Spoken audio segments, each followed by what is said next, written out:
Hello and welcome back to the Asia Scotland Institute's student-led podcast series.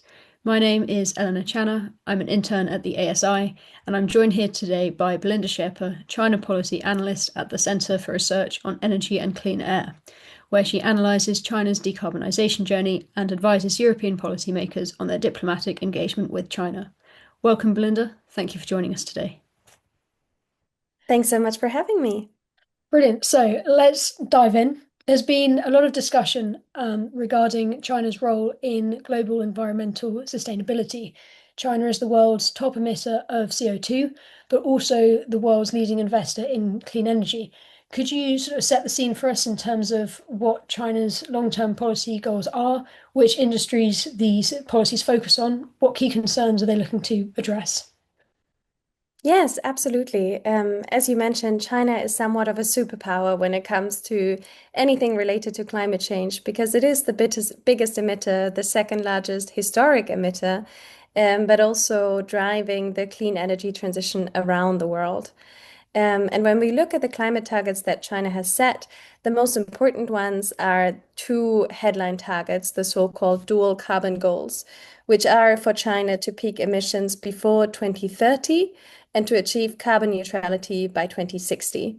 Those are kind of the guiding targets that were announced by President Xi Jinping back in 2020. And as a result of that, then China developed quite a comprehensive climate policy system.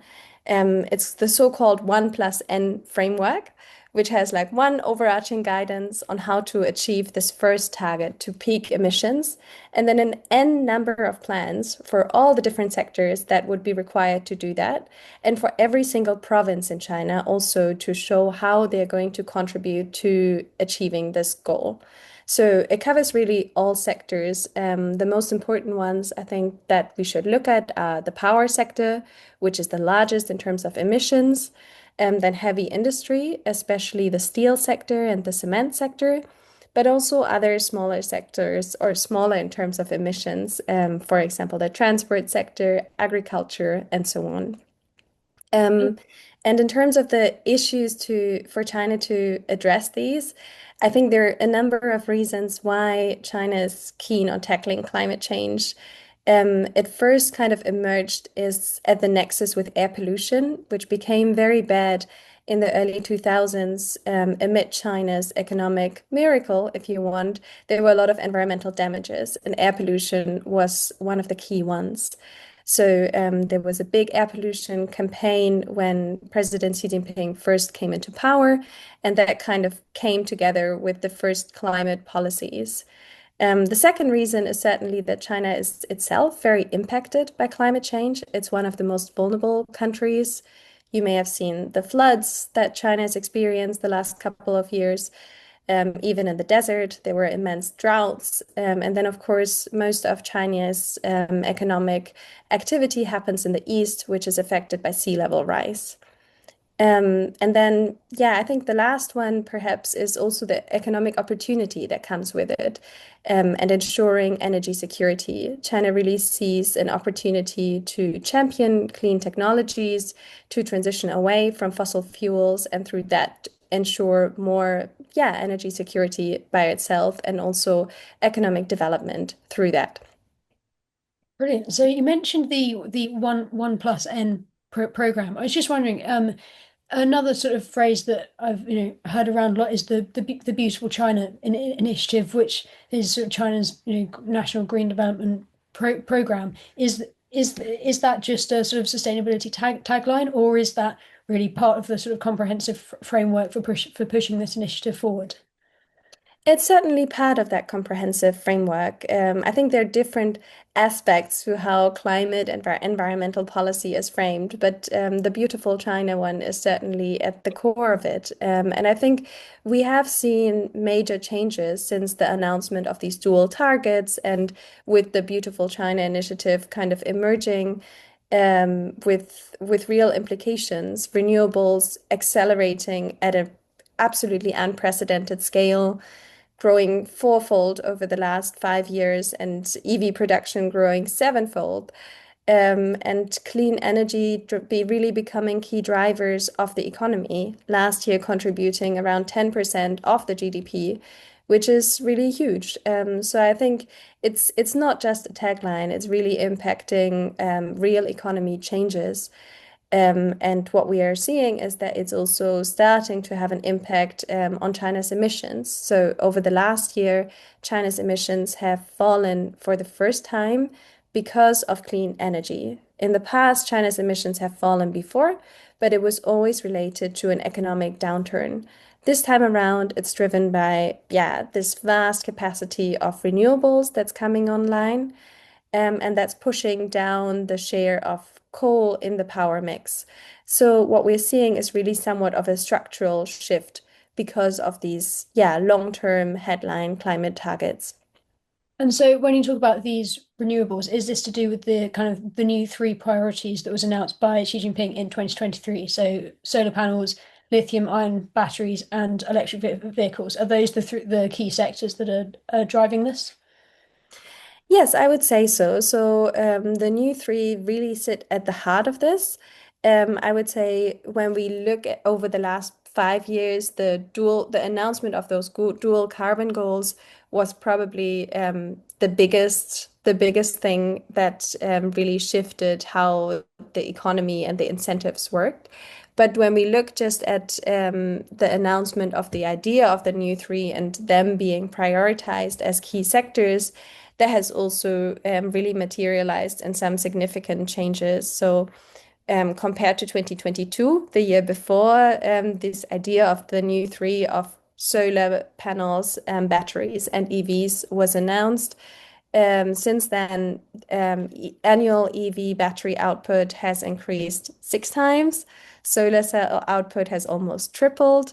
The production of new energy vehicles, so EVs, and in a bit of a broader sense, that's the Chinese definition, has more than doubled. And the sale of those NEVs as share of overall car sales has grown from 30% to nearly 50%. And yeah, in 2023, the year that it was announced, clean energy sectors became the top economic growth driver and accounted for all of the growth in investment in China. So these sectors, those three, sit very much at the heart of it. There are a few others as well, and they're also captured as part of the so-called new quality productive forces in China's ambition to really develop high quality and high tech drive. But those three are a particular focus of the government. Okay, and so if we look at this from a kind of structural point of view, a common kind of argument that's used to explain China's ability to innovate is often its localized economic structure. So that allows sort of provincial actors, provincial governments to implement policies according to local conditions, but in line with national priorities dictated by the central government in Beijing. What role has that played in promoting these sectors? Has it meant that there are specific geographical areas that are driving these particular sectors? Yeah, so I think the central government guidance was really crucial into getting a lot of it going because once we had those headline targets and central guidance, then the different provinces jumped on the opportunities that came with it, on opportunities to attract investments, get new projects going, build localized supply chains and clusters, and attract the best companies as well. So then there was also an immense competition between different companies to produce the best products at the cheapest price, driving down prices across clean technologies and improving the quality of them and really innovating at a scale that was previously very much unprecedented. So I think that's important to kind of see this symbiosis as well when we look at China's success in these sectors, because a lot of times the focus in the West is on subsidies that the sectors received. And certainly there were subsidies involved, absolutely. But that's not the whole story. I think there's more to it, and it's important to understand that as well. And when we look at what regions are driving it in China, in a large part, it's the coastal regions that are manufacturing those clean technologies. In particular, Jiangsu, Guangdong, and Zhejiang are some of the provinces leading in battery and EV manufacturing, and Xinjiang and also Jiangsu leading in solar manufacturing. So there are certainly provinces that were kind of championing this. But we also looked at how different provinces are faring in the energy transition, so beyond manufacturing, but also in terms of deployment. And there it's actually quite interesting to see that there's a bit of a north-south divide.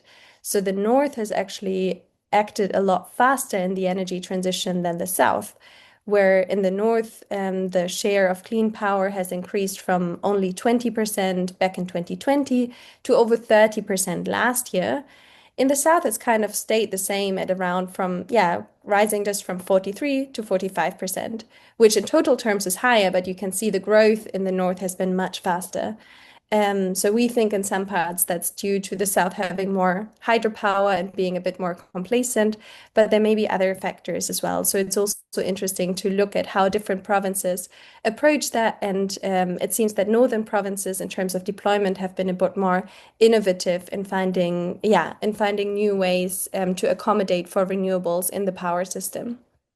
Okay, and so if we have sort of keep looking at these key challenges that facing this sustainability drive. So you mentioned earlier the role of coal and steel. So despite China's 2060 carbon neutrality goal, it has, I think, it was 93% share of the world's coal plant construction starts and is continuing to approve new coal-based blast furnace projects.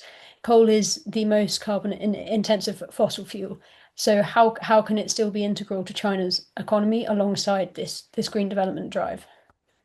Yes, that's probably the biggest of the many contradictions in China's energy transition. When we look at it from a resource perspective, which is what the Chinese government often does, is there's this saying that China is rich in coal but poor in oil and gas. So it's just really capitalized on these natural resources that it holds traditionally, which is why, for example, yeah, coal plays such an important role in China's power mix, and why coal also plays such an important role in steel production, where 90% of China's steel is produced with coal. Um, there's certainly a shift when we look at the power sector for coal to become more of a flexibility mechanism. But I think we've seen quite a big fallback after the power shortages in 2021 and 2022 that China experienced. Those were because of hydropower outputs being slower and coal prices actually too high. But the response of the government was a continued or accelerated push for coal power. So in the years after that, we've seen two new coal power plants permitted per week in China on average. And those are now being built. So there's a very big risk that these are becoming stranded assets as China is trying to transition away from coal, but they're very much framed as this kind of like energy security provider, and also because of economic interests. So last year we've seen that 75% of the new projects on coal power were actually invested by coal mining companies. So they're also worried about their future and investing into their own markets, if you want. So there's this strong contradictions, and so far the central government hasn't really clamped down on these coal power plants and this expansion that we've been seeing. So is the central government currently trying to incentivize provincial governments which rely heavily on coal for revenue and employment to buy into green development, or is that something that's not really begun to take shape yet? Not really. So coal is actually has a lot of ways where it's really has a strong hold in a lot of provinces. One way that is done is through so-called long-term purchase power agreements, long-term power purchase agreements, that makes more sense, um, where a certain coal output is guaranteed for coal power plants. That also means that obviously for miners, they know how much coal is going to be needed. And that means that even though renewables are now able to meet more than the increase in demand of power, that cannot be met because coal power plants have to produce a certain amount. And this is something that could be really fixed at the government level, but so far that is not being done. So I think the next 5 years will be really crucial for the government to set clearer incentives for this to happen. Because in the real economy, it's possible, right? Like I said, renewables are meeting more than the increase in power demand, and have really pushed down the share of coal to a historic low of just over 50%.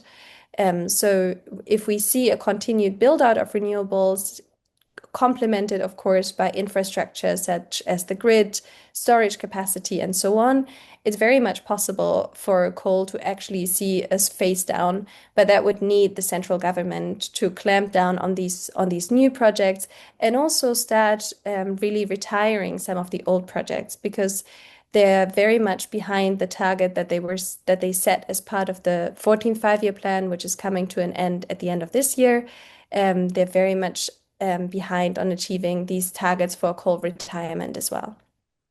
Okay. And so you said that coal is like the main contradiction to address here. What are some of the other key contradictions that you think are important to highlight in terms of challenges facing this green transition? Yes, I think heavy industry is certainly another one. And again, that's kind of linked to coal in some ways. The steel sector is one of the largest sectors contributing to emissions from an industry perspective. And it's struggled with a lot of different challenges. Traditionally, the heavy industry has been a growth sector for China's economy, providing infrastructure, providing real estate.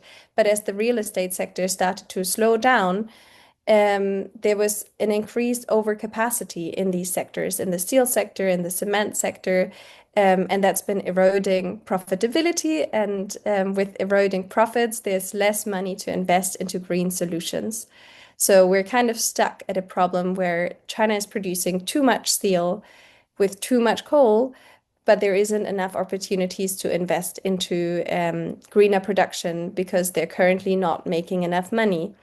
So I think that's another one where more government guidance is also crucially needed to restrict the output from coal-based steel capacity and really put in place incentives that push forward greener production. And I think that's an area where international collaboration can also be helpful. There's been a lot of momentum with Australia on incentivizing green steel production. But more broadly, because steel overcapacity is a global issue, it's not only an issue in China. So I think that's another one that will be crucial to tackle from the domestic climate perspective for China. Right. So I think this kind of brings us to the title of the podcast, which is whether China is looking at an energy transition or an energy addition. Is China transitioning to a green energy economy, or is China adding green energy to its economy? What's your take on that? In some ways, I think it's maybe too early to say. We are certainly seeing coal lose ground. As I mentioned, there's this historic low as part of generation in the power mix, and renewables are increasingly covering electricity demand. But that also hasn't really translated into a coal phase down. So for the moment, it's really just adding more of everything. So that's, I think, what we will have to see. Like renewable capacity that's being added is already more than the coal capacity that's being added. So that's an important one for us to keep in mind as well. But what's really required for this to translate in changes in generation and then translate into changes in emissions is that there are clearer rules for renewables to not be curtailed, for renewables to be prioritized, and to phase down some of the old capacity, both in terms of coal capacity in the power sector and also in the steel sector. So we've talked a lot about this in domestic terms. If we take a step back and look at this from an international perspective, how important are China's international sustainability commitments to Beijing, for instance, under the UN 2030 Agenda for Sustainable Development?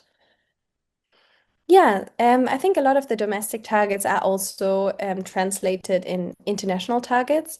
So, for example, the dual carbon goals are also part of China's nationally determined contributions under the UN Framework Convention on Climate Change, the UNFCCC.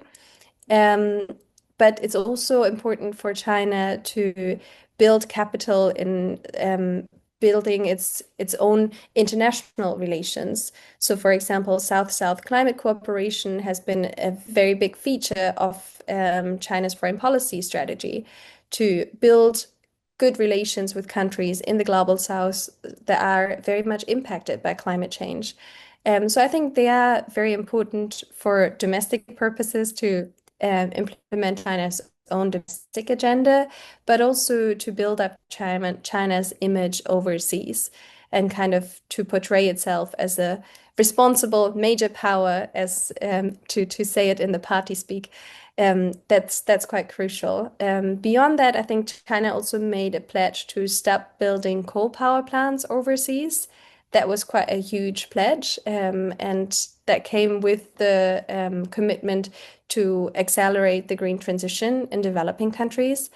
And that's really important. And we're starting to see that payoff, where some coal power projects still went ahead, but the majority so far was shelved. And there is an increased investment drive for China for clean tech manufacturing in other countries and exports as well. So my colleagues' analysis showed that last year's clean tech exports from China cut emissions overseas by around 1%. So that's still a huge contribution, and I think something that is important for Beijing, both in terms of like its domestic accountability as well as this international image.